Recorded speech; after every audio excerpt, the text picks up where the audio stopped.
Fe en medio de la tormenta. ¿Puede decir la persona? Fe en medio de la tormenta. Fe en medio de la tormenta. Hace como, hoy es 13, hace como 2 meses parece que está muy entorado. Parece que fue 13, jueves 13 parece. Y desde que comenzamos a ir al Dorado, como yo hace rato no iba por allá íbamos como maná del cielo a llevar alimentos, a visitar personas, y siempre que íbamos encontrábamos tremendos charcos, huecos, enfermos, gente tirada en las tablas porque no tenían colchones. Era un lío, era terrible. Y ahorita que ya estamos yendo, o sea, ese pueblo se ha transformado impresionantemente. Las calles, la iluminación, la gente comprometida. Y a veces uno habla con personas que a veces le quieren como enfocar en lo negativo. ¿Y por qué dejamos de hacer esto? ¿Y por qué esto? ¿Y por qué lo otro? ¿Por qué? Yo le digo, lo único que yo sé es que por donde yo miro hay fe. Y me dice, ¿cómo así? Mire, estamos en un local donde hay aire acondicionado, hay sillas, es bonito. Para ganarse ese lugar tuvo que haber oración, tuvo que haber clamor, tuvo que haber algo para que accedieran a dar ese lugar para reunirse.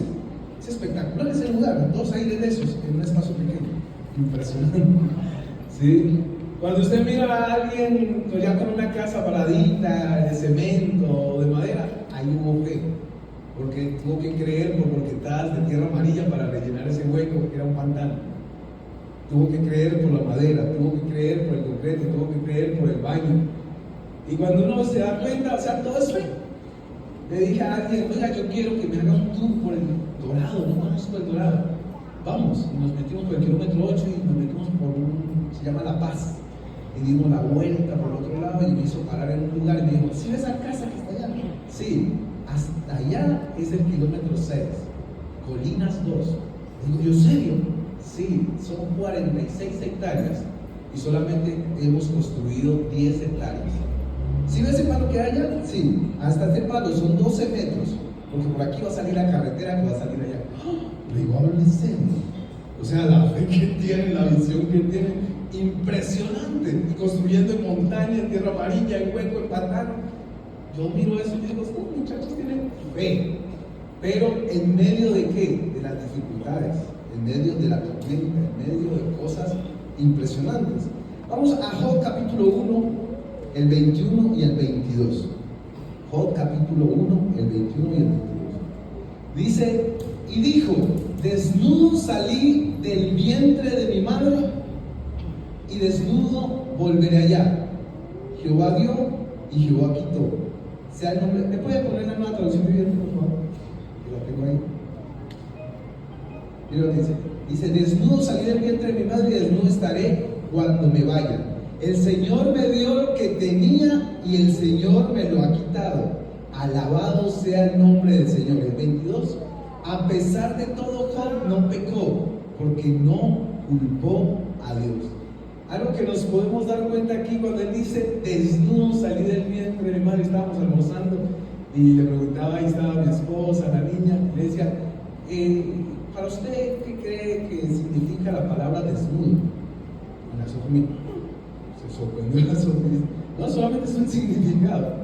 Entonces decía que no tiene nada, decía la niña, no tiene nada, que no tiene nada.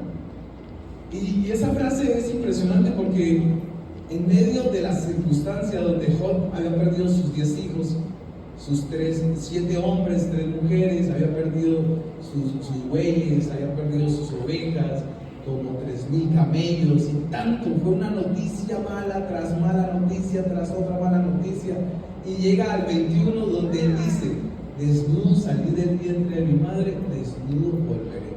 Dios dio, Dios quitó.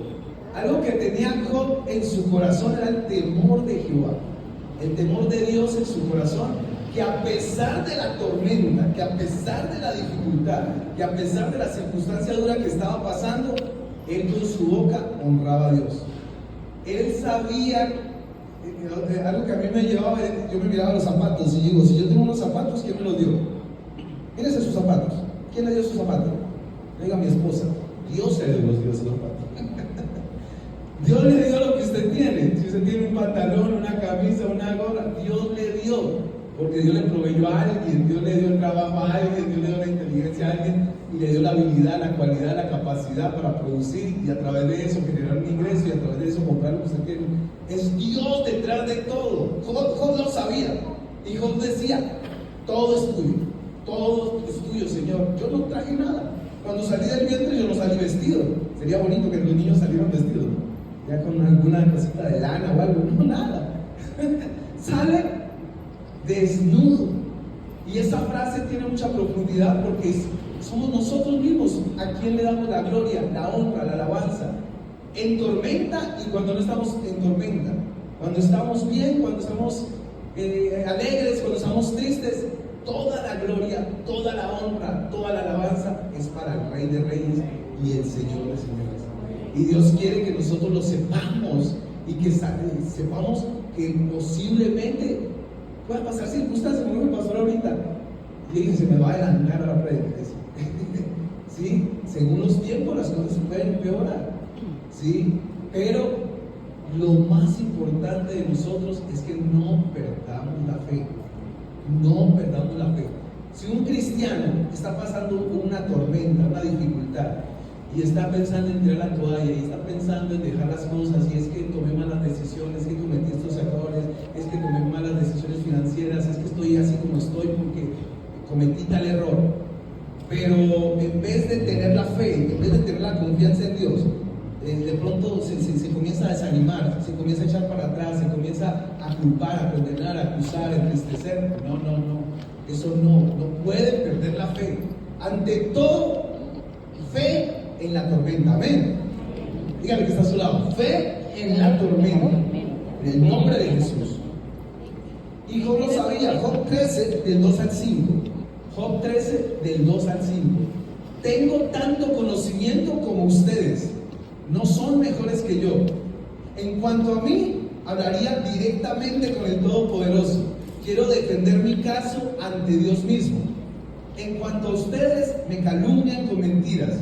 Como médicos son unos matasanos inútiles. Si tan solo se quedaran callados, es lo más sabio que podrían hacer. ¡Ay, terrible! Yo leía esto.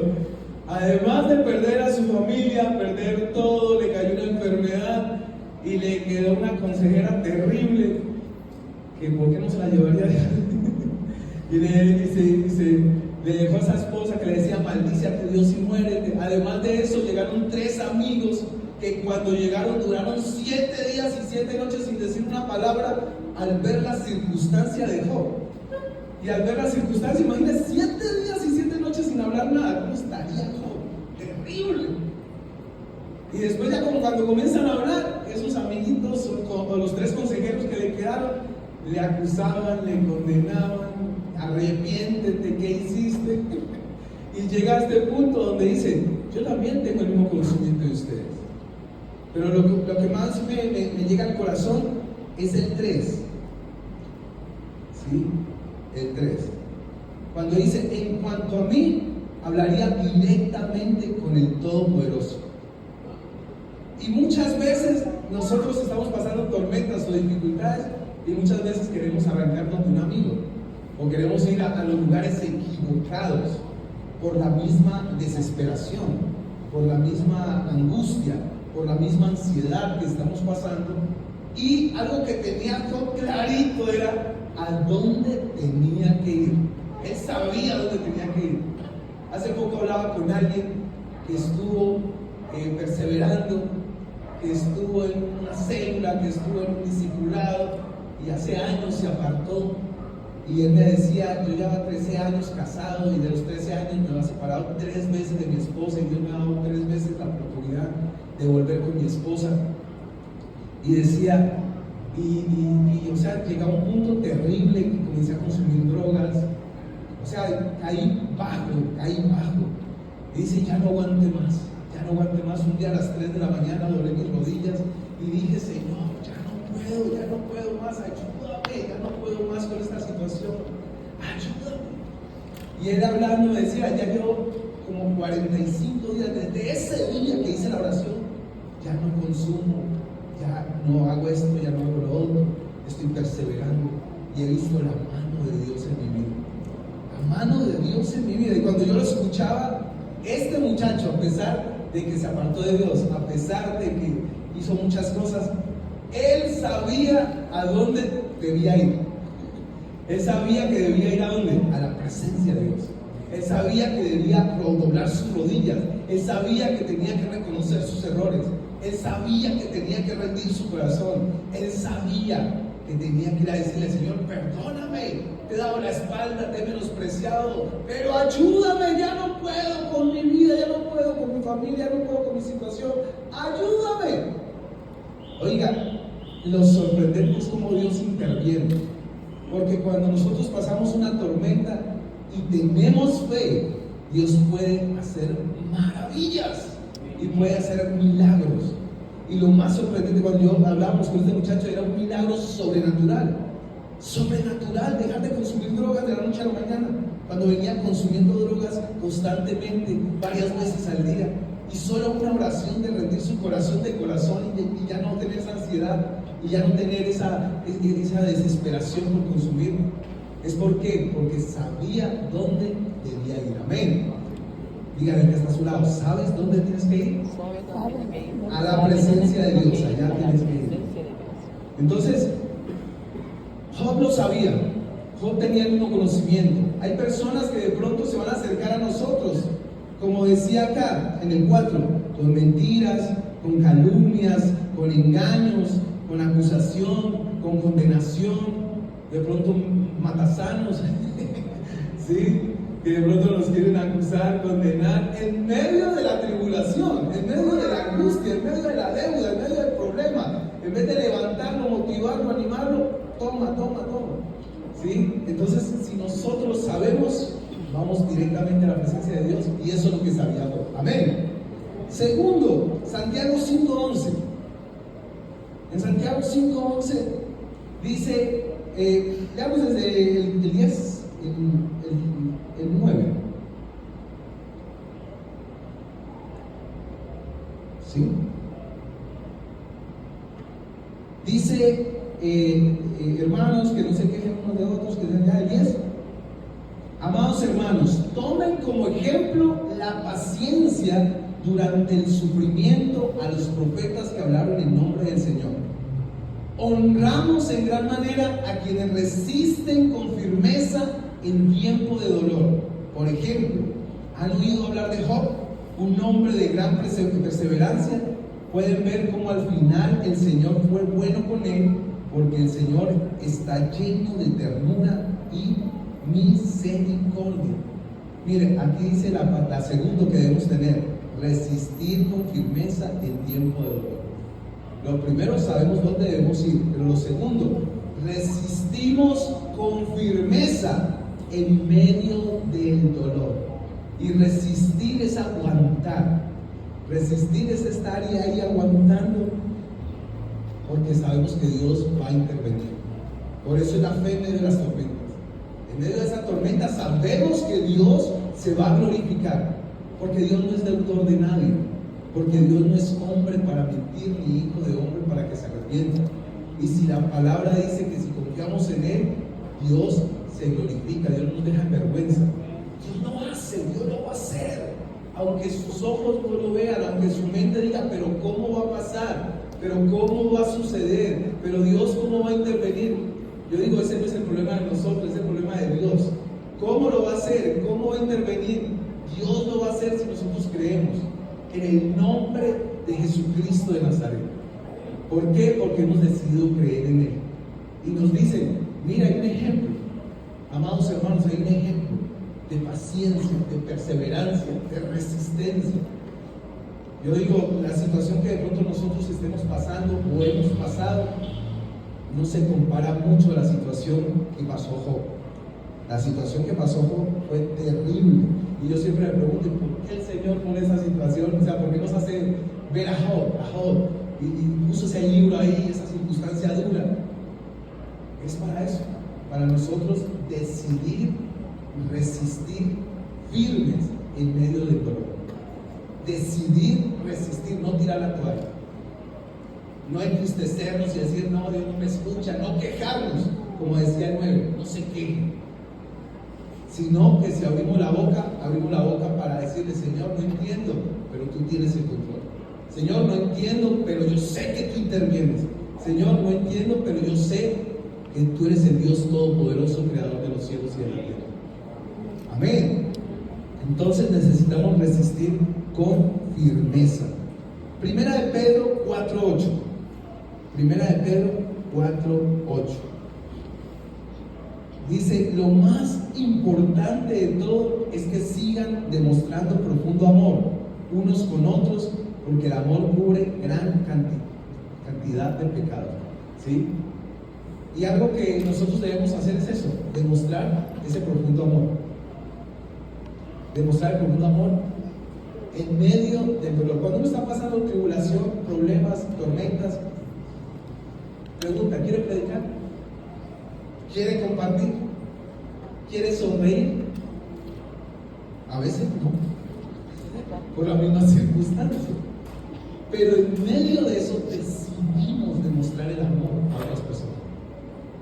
Eso es para nosotros, amén, que somos valientes, esforzados, campeones, mujeres guerreras. Porque en medio de esa tormenta abrazamos, en medio de esa tormenta amamos, en medio de esa tormenta levantamos, en medio de esa tormenta predicamos y decidimos llevar el evangelio de esperanza. El logo de Maná del Cielo es: llevamos esperanza a la gente. Esta lunes teníamos una reunión y cada líder contaba cómo le ha ido este mes, y cada quien llevamos esperanza a la gente. Se encontraban unos casos terribles, que llegaban a una casa ya sin pierna, ya cortado el pie, otros casos terribles. Y en medio de todo eso, y en medio de la circunstancia que esté pasando cada uno, ellos han decidido llevar esa esperanza, de predicar el evangelio, de levantar, de orar, de bendecir, de mostrar el amor de Dios a través de lo que tenemos, de mostrar el amor de Dios. Amén. En medio de la tormenta, decide demostrar el amor de Dios en medio de la tormenta. Decídalo en el nombre de Jesús. Amén. Den un aplauso de Dios.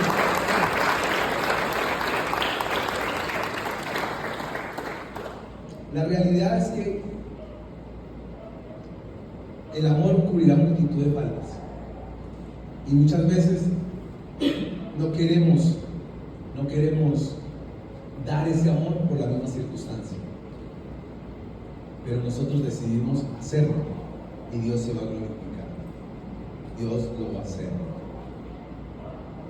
Ayer me timbraron y me decían: mire, hermano, ya están, Paola me avisó y yo llamé al Señor y me dice que ya están abriendo las calles donde están los terrenos de la iglesia, y ya solamente faltan esas 4 cuadritas para abrir las calles, y ya empalizaron y ya van a poner ya las piedras. El lastre, gracias. El lastre. Y me daba sentimiento, porque uno va al otro lado y uno predica, pero uno no se da cuenta cómo están los niños. Y la foto que usted mandó ahí al grupo, los niños estaban pintando en las sillas, o sea, arrodillados y pintando en la silla, en una tierra ahí, pero dice que antes era peor. Y cuando mirábamos eso y decíamos: ahí tenemos el terreno, o sea, ahí podemos tener un espacio mejor para esos niños. Y Dios comienza a abrir puertas, con un Señor, para hacer una solicitud, y está abriendo otra puerta y se está moviendo. O sea, en medio de dificultad, de problemas, uno decide demostrar el amor de Dios y Dios comienza a orar. Dios comienza a abrir puertas, milagrosamente. ¿Quién mandó esos aparatos para esas máquinas? Porque quería entrar a la volqueta a dejarlas, de pronto no alcanzaba, porque eso era un hueco, eso pantano. Y Dios ya mandó abrir las calles, como diciendo: mire, ya le estoy abriendo las calles porque empieza. Dios comienza a hacerlo, pero uno decide demostrar el amor y abrazar, predicar, amar, en medio de las circunstancias que están pasando. Y cuando uno mira a esas personas del Dorado, y yo pongo el ejemplo porque estoy ahí ahorita, es puro amor, porque son personas que yo conozco desde antes, que estaban en una situación terrible, de drogas, de maltrato, de un montón de cosas. Y ellos han decidido perseverar en medio de la tormenta, pero con fe, creyéndole a Dios. Y ahorita uno mira la situación de ellos, a como estaban antes, pero súper bien, súper bien. Pero muchas veces se quieren conformar. Como ya tiene la casita, como ya tiene la habitación, como ya tiene, se quiere conformar. No, hay que creer Y hay que tener fe en medio de esa tormenta, porque la tormenta de atrás era peor. Y la tormenta que está pasando ahorita no es tan grave como antes estaba. Entonces hay que creer y avanzar. Amén. Den un aplauso al Rey de Reyes.